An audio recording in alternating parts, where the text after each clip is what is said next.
Hi everyone, this is Sanjana from MockCat. Now hopefully CAT 2023 has gone well for you, but whether it has gone well or not, these are the things that you need to do next. So in this series of What After CAT, we're going to talk about what are the other important exams that you should have registered for, how do you take it, what is the strategy, how do you approach your prep, and your next steps for CAT as well as these exams when we have VAT, PI, or GE for these insurance. So let's start with the other important exams that you should have registered for. Some of these you still can. And the most important would be XAT. The XAT exam is conducted by XLRI or Xavier School of Management.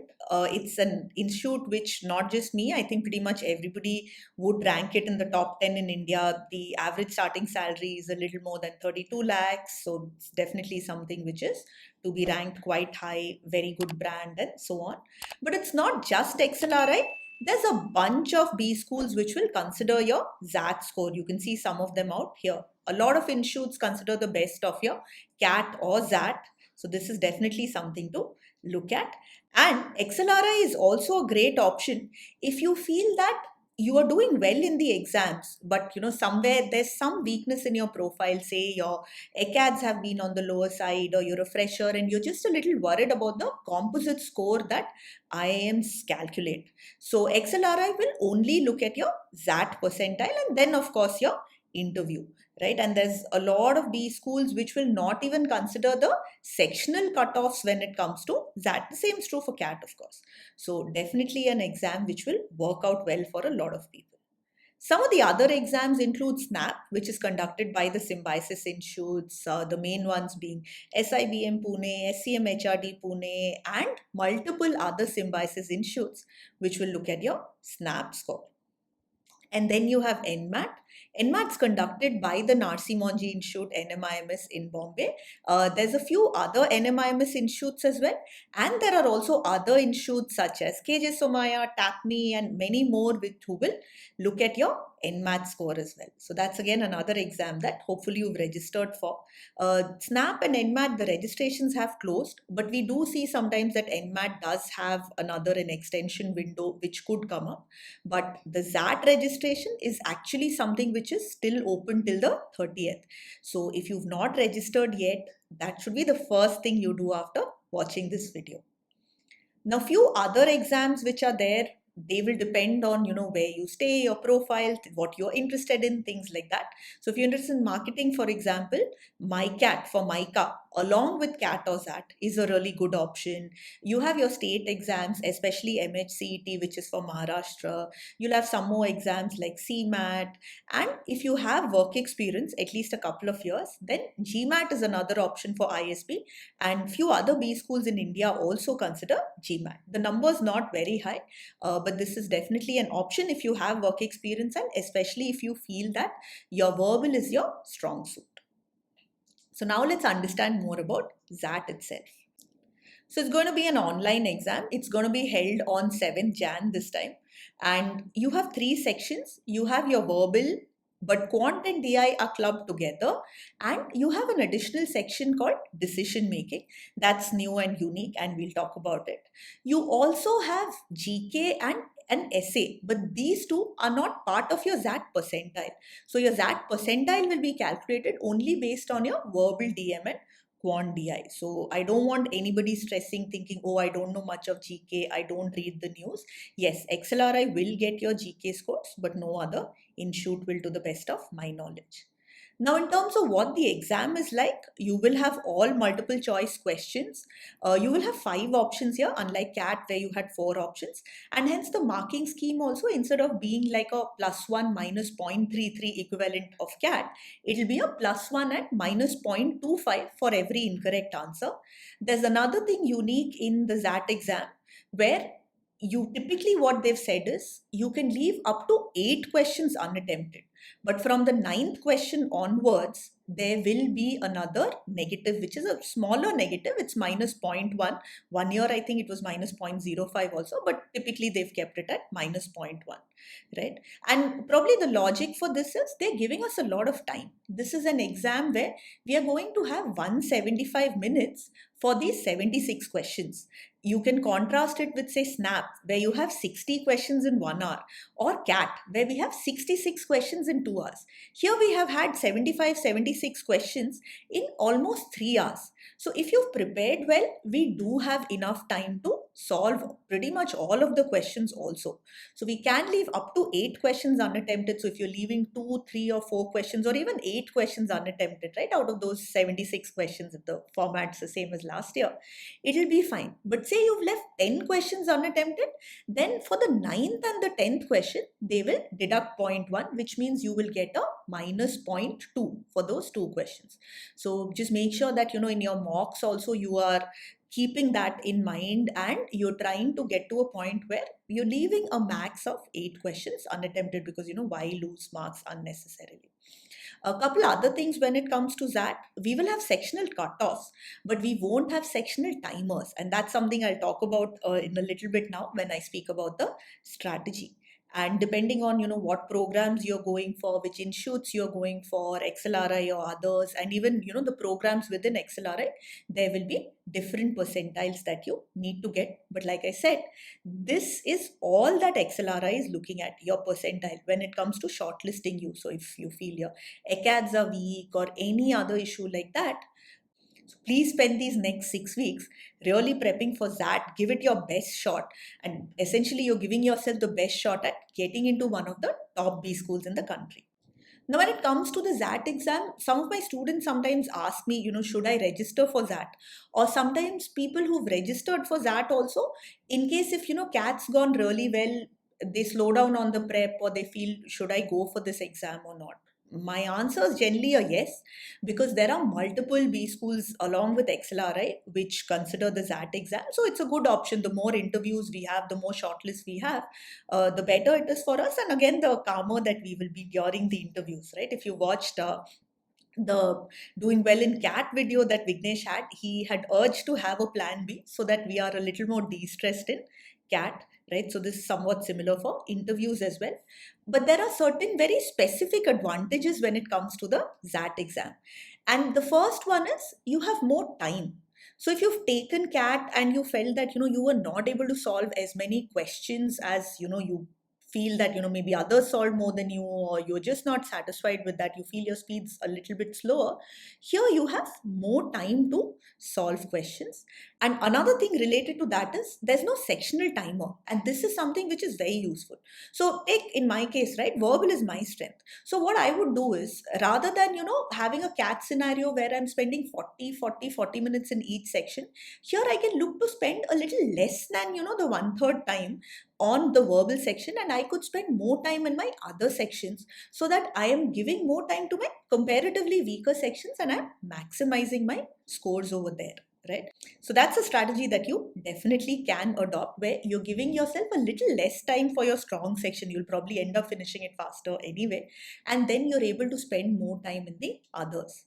The other benefit with no sectional timer is, I've seen a lot of people who get stressed during the exam. They're constantly checking the timer. They're like, oh shoot, there's only 10 minutes left, 5 minutes left, 20 minutes left, or whatever. I've done only, this many questions and all. Here, given that there's no sectional timer and the overall time is also more, generally you can be a lot calmer in this exam, and you can definitely give it your best shot. So if you take a few mocks and you figure out what your timing strategy should be, what should be the order, how much time per section and all of that, then you'll probably find that you're much calmer in this test than CAT. And that is something huge, because the less stressed out we are in any of these exams, the better our performance will be for sure. Now, another advantage could be if quant or the DILR, the CAT style DILR especially, is something that you're not very strong in. So if either of those are not your strong suit, here it's combined. So the total number of questions are less, and it's obviously just one section and you need to clear the sectional cutoff, and that's it. So over the last couple of years, especially the DILR section in CAT has become quite tough if we compare it to the previous years, and a lot of people are solving maybe just one case, or some people are not able to solve just one case, or if something like that is your weak point, then here you don't even have the type of LR that comes up in CAT. We will have a few DI cases, so that'll be more around these bar graphs, charts, things like that. Of course you can prepare a bit for that, but it's not like the complicated LR that we have in CAT, which many students tend to find tougher. And another advantage is there are fewer test takers. So the number of registrants itself, the number of applicants for XAT are usually somewhere around half of CAT. And a lot of people who've done well in CAT, they might not register for XAT, or they might not prepare as much for XAT, or they might not even turn up for XAT, right? So the competition is a little bit on the lower side when it comes to this exam, but the returns are really good because you have XLRI and other top B schools. So if any of these make sense for you, then definitely it's an exam that you should go for. And the great thing is, somewhere around 75-80% of the prep is already done. If you've prepped well for CAT, a lot of the XAT prep is already done for you. The extra sections will basically include vocabulary and grammar when it comes to your verbal ability. So you'll get a couple of fill in the blanks, you'll get 2 or 3 grammar questions. You will also have something called inference or critical reasoning, which is nothing but mini RCs. You will have one paragraph followed by 1 or 2 questions, and you'll also get 1 or 2 poems again with 1 or 2 questions. So the additional part that you need to look at primarily would be the vocabulary and the grammar part, which is there. Now, when it comes to decision making, this is something totally new that you definitely need to prepare for. It's more of a test of, I would say, something like, business common sense, or, business acumen or managerial acumen. It'll also test certain other things like your ethics and all of it. But do you need a business background to do it? No, not at all, right?